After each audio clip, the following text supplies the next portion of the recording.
Hormuz जलडमरू मध्य, ये नाम सुनते ही क्या ख्याल आता है? शायद तनाव, बड़े बड़े जंगी जहाज और दुनिया भर में तेल के संकट की तस्वीरें। लेकिन क्या हो अगर मैं कहूं कि ये एक ऐसी जगह भी है जहां जमीन और समंदर के बीच एक बहुत ही अजीब और उतना ही खूबसूरत विरोधाभास भी है? तो चलिए आज इसी पहेली को सुलझाते हैं। तो सवाल यही उठता है कि हॉर्मुज़ आखिर है क्या? क्या ये दुनिया की अर्थव्यवस्था को चलाने वाली एक जीवन रेखा है, या फिर एक टिक टिक करता हुआ ग्लोबल टाइम बॉम्ब?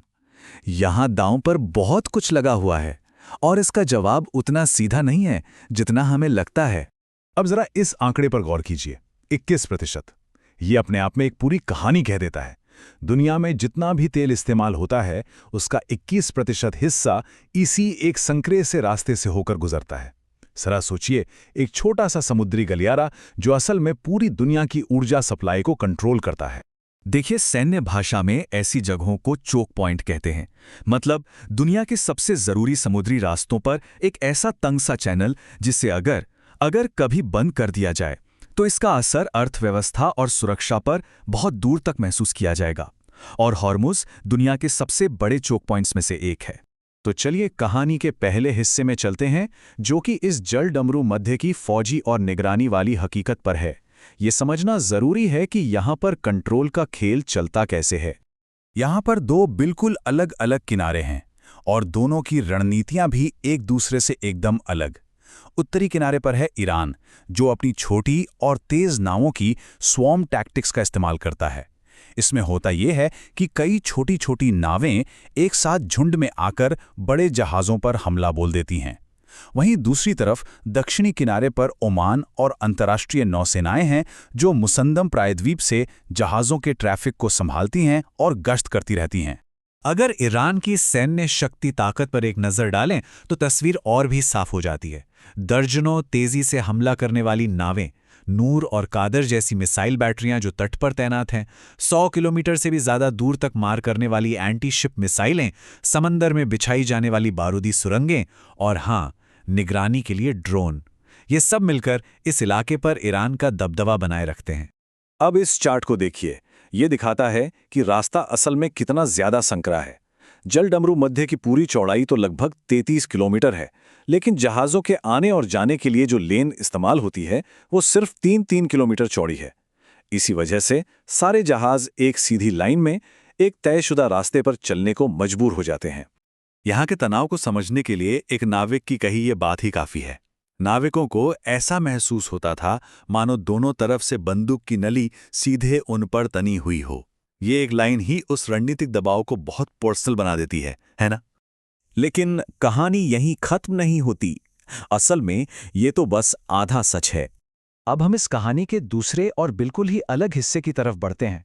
सैन्य तैनाती की इस छाया के परे ये इलाका एक ऐसी दुनिया भी है जहां अप्रत्याशित संस्कृति और कुदरत के प्राचीन अजूबे बसते हैं।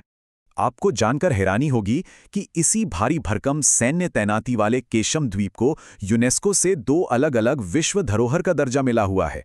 पहला है केशम जियो पार्क। ये मिडिल ईस्ट का पहला यूनेस्को ग्लोबल जियो पार्क है। इसे नमक के गुंबदों और गहरी घाटियों की खुली भूवैज्ञानिक पांडुलिपि भी कहा जाता है। और दूसरा है लेंज नाव बनाने की पारंपरिक कला, जिसे एक अमूर्त सांस्कृतिक विरासत माना गया है। और हॉर्मुज़ द्वीप की रेनबो वैली में तो जैसे भूविज्ञान एक कला बन जाता है। यहाँ की पहाड़ियाँ आयरन ऑक्साइड, सल्फर और नमक से ऐसी रंगी हुई हैं जैसे किसी ने कैनवस पर चमकीले रंग बिखेर दिए हों। वाकई देखने लायक जगह है। जरा हॉर्मुज़ की नमक की गुफाओं की कल्पना कीजिए। ये एक चमचमाती हुई भूल भुलैया है जहां सफेद और सुनहरे नमक की दीवारें टिमटिमाती रहती हैं। इन गुफाओं को सदियों से खनिज वाले पानी ने तराश कर बनाया है। ये द्वीप की सतह के नीचे क्रिस्टल और छाया की एक बिल्कुल अलग ही दुनिया है। इसी द्वीप पर एक पुराना पुर्तगाली किला भी है। इसे 16वीं सदी की शुरुआत में बनाया गया था ताकि रेशम, मसालों और मोतियों के व्यापारिक रास्तों पर कब्जा किया जा सके। लेकिन फिर सदियां बीती, साम्राज्य बदले, व्यापार के रास्ते बदल गए और ये किला यहीं छूट गया। आज इसकी लाल मिट्टी और मूंगे के पत्थर से बनी दीवारें आज के रणनीतिक ड्रामे की एक खामोश गवाह बनकर खड़ी हैं। चलिए अब जल डमरू मध्य के दक्षिणी हिस्से की तरफ चलते हैं, ओमान के तट पर। यहाँ एक बहुत ही नाटकीय और शानदार नज़ारा देखने को मिलता है, जहाँ रेगिस्तान सीधा समंदर में जा मिलता है। मोसंदम प्रायद्वीप का भूगोल बहुत खास है। यहाँ के ऊबड़ खाबड़ चट्टानी पहाड़ सीधे समंदर में उतरते हैं, जिससे बहुत ही नाटकीय फ्योर्ड्स जैसी खाड़ियाँ बनती हैं। इसीलिए इन्हें अरब के फ्योर्ड्स भी कहा जाता है। इसी प्रायद्वीप की सबसे ऊंची चोटी है जेबेल हरिम, और यहाँ एक हैरान कर देने वाला इकोसिस्टम है। इसकी ढलानों पर आज भी पुराने समुद्री जीवों के जीवाश्म मिलते हैं।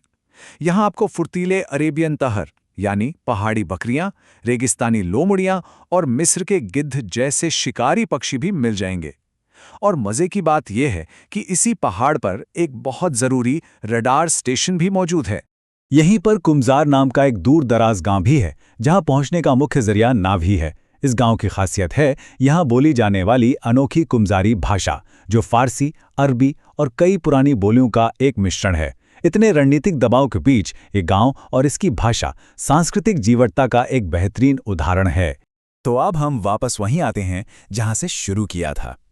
होर्मुज़ जल डमरू मध्य की इन दो एकदम अलग कहानियों को एक साथ लाते हैं। एक ही जगह पर दो दुनियाएं।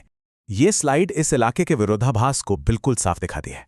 एक तरफ है निगरानी, ड्रोन, मिसाइलें और जंगी जहाज, और दूसरी तरफ है नमक की गुफाएं, क्रिस्टल, रेनबो वैली और लाल रेत। एक तरफ है ग्लोबल टाइम बॉम्ब वाला तनाव, तो दूसरी तरफ है पुराने किले और अरब के फ्यॉर्ड्स।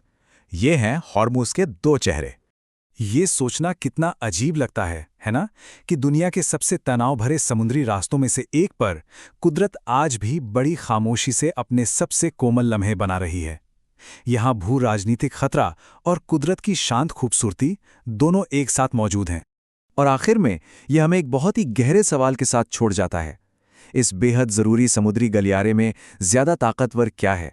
वो भूगोल जो इंसानों को बांटता है, या फिर वो संस्कृति जो हर हाल में जिंदा रहती है?